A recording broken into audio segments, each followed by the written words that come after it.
Halo, Assalamualaikum warahmatullahi wabarakatuh. Ketemu lagi dengan saya Vivi di Cerita Saja. Ceritakan apapun yang ingin kamu ceritakan dan semoga ceritamu menjadi inspirasi untuk orang lain.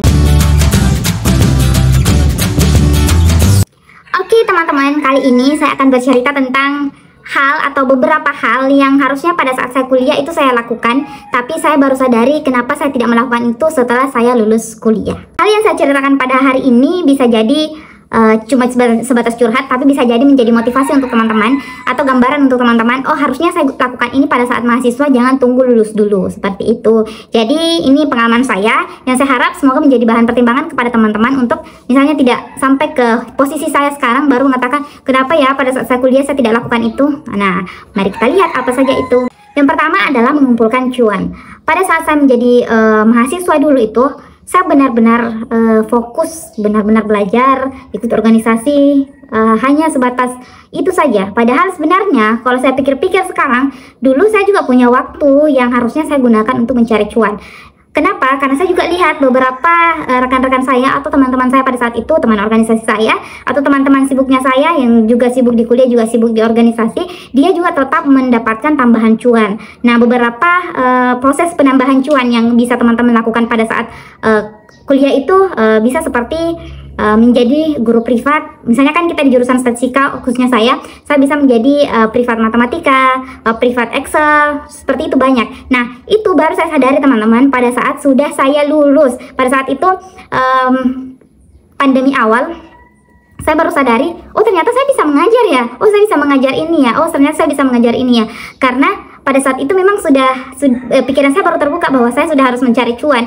Padahal teman-teman, alangkah baiknya kalau kita sudah bisa mendapatkan cuan pada saat kita kuliah. Jadi kita tidak berpikiran seperti rentetan pemikiran pada umumnya bahwa oh kita harus SMA, SMP, SMA, kuliah baru kerja. Tapi kalau pada saat kita kuliah dan sudah bisa kerja, asalkan tidak mengganggu perkuliahan kita, itu menurut saya sungguh-sungguh lebih baik seperti itu. Terus yang kedua itu yang saya sesalkan sebagai mahasiswa statistika pada saat itu dan saya tidak lakukan adalah memulai membuat bisnis saya, jasa analis data. Kenapa? Karena bisnis analis data yang saya lakukan sekarang yang Andat Indonesia itu saya mulai pada saat saya sudah lulus, pada saat sebelum pandemi. Saya lulus tahun 2019 akhir di bulan Juli dan saya buka itu baru di awal tahun 2020 seperti itu.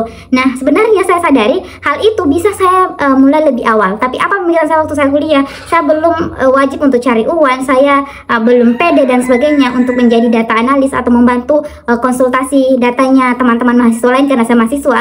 Itu menurut saya yang menghambat saya untuk tidak memulai pada saat itu. Padahal pada saat itu kalau saya mulai bisa jadi membuat rentetan proses pengenalan Andat Indonesia itu sudah mulai lebih awal atau jadi sudah punya waktu lebih banyak untuk memperkenalkannya karena pada saat itu saya masih mahasiswa. Tapi saya baru sadar kalau saya harusnya buka deh itu pada saat saya setelah lulus seperti itu teman-teman. Tapi untuk teman-teman yang menjadi mahasiswa statistika saat ini, saya sarankan kalau memang punya arah ke sana untuk membuat jasa konsultan statistik sendiri, ya buka aja yang kecil-kecilan aja, karena kita tidak harus menerima semua jenis analis. Kalau memang kita belum bisa, kita bisa sampaikan ke calon klien, oh saya belum bisa analis itu. Tapi kalau ada yang masuk dan kita bisa, alhamdulillah. Jadi kita sudah punya peluang, kita membuka peluang lebih awal seperti itu. Ini masih berdekatan dengan cuan sih, tapi menurut saya ini lebih ke membuat jejak digital kah atau jejak bisnis lebih awal seperti itu. Jadi kayak bukan nanti pada saat kita kuliah, bukan bisnis yang baru-baru banget. Kita bisa katakan bahwa ini sudah saya mulai pada saat saya kuliah seperti itu. Tiga yang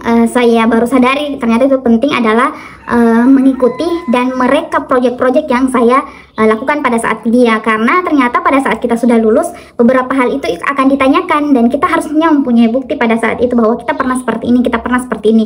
Nah, beberapa proyek saya pernah ikuti tapi saya tidak punya buktinya. Saya pernah lakukan tapi itu saya hanya bisa sampaikan bahwa saya pernah seperti ini, tapi tidak ada bukti proyek itu.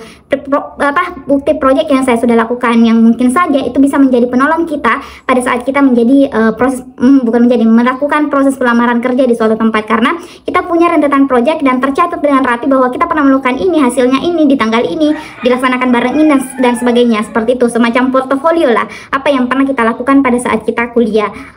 Ya ada beberapa sertifikat tapi tidak terstruktur. Saya punya sertifikatnya saja dan bahkan ada beberapa yang hilang seperti itu. Jadi itu yang saya sesali, bahwa saya tidak membuat catatan apa-apa yang pernah saya lakukan, proyek-proyek apa yang saya pernah lakukan, terutama yang sejalan dengan jurusan saya statistika, sehingga bisa menjadi nilai tambah saya pada saat saya mendaftar di sebuah perusahaan seperti itu. Jadi untuk teman-teman yang masih kuliah sekarang melakukan proyek, nah buat proyeknya itu, kemudian buat portofolionya bahwa saya melaksanakan ini, begini hasilnya, begini pelaksanaannya, dilaksanakan oleh ini bukti sertifikatnya, seperti itu. Jadi kayak jelas rentetannya. Jadi teman-teman ingat semua apa-apa yang sudah dilakukan seperti itu. Yang keempat, ini berkaitan dengan proses pendokumentasian tugas-tugas.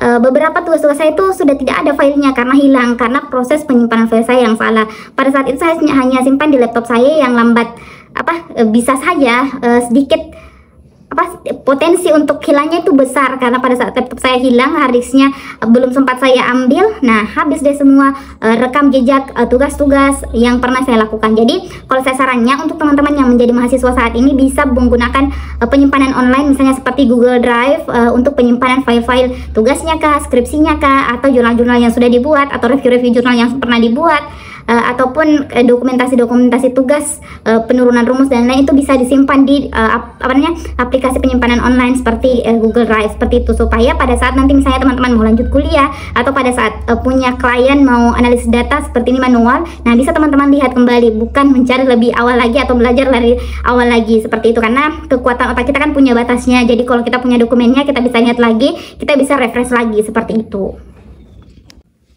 Oke, selanjutnya yang menurut saya yang saya tidak lakukan dan harusnya saya lakukan pada saat itu adalah pernah beberapa kali menolak proyek karena pikiran saya itu cuma karena saya takut tidak maksimal, saya takut saya tidak pantas di tempat itu, atau beberapa hal pertimbangan yang sebenarnya apabila saya ambil pada saat itu akan menjadi proses pembelajaran yang sangat-sangat banyak buat saya. Karena misalnya kalau saya lihat, oh teman saya bisa, kenapa pada saat saya itu tolak ya, seperti itu.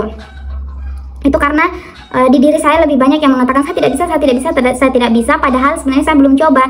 Jadi untuk teman-teman yang diberikan peluang sekarang masih mahasiswa, misalnya diberikan kesempatan untuk menjadi ketua ini atau menjadi proses penanggung jawab proyek ini, coba aja dulu. Kalau memang sudah dicoba dan memang tidak bisa dilakukan, nah baru teman-teman mencari solusinya, misalnya carikan pengganti, atau teman-teman belajar kalau memang tidak bisa, seperti itu. Jangan sering-sering menolak karena merasa tidak bisa, karena kalau kita terus merasa tidak bisa, kapan kita bisanya? Seperti itu. Karena ternyata pengalaman pada saat mahasiswa teman-teman itu sangat berguna pada saat kita berada di dunia kerja, ataupun pada saat kita proses membuat bisnisnya kita, mulai dari kerja timnya, mulai dari tekanan-tekanannya itu hampir sama. Bedanya di tempat kerja ada bos dan ada karyawan. Kalau di kampus dulu kita itu ada kayak ada pengurus, ada non pengurus, ada senior, ada non senior, seperti itu.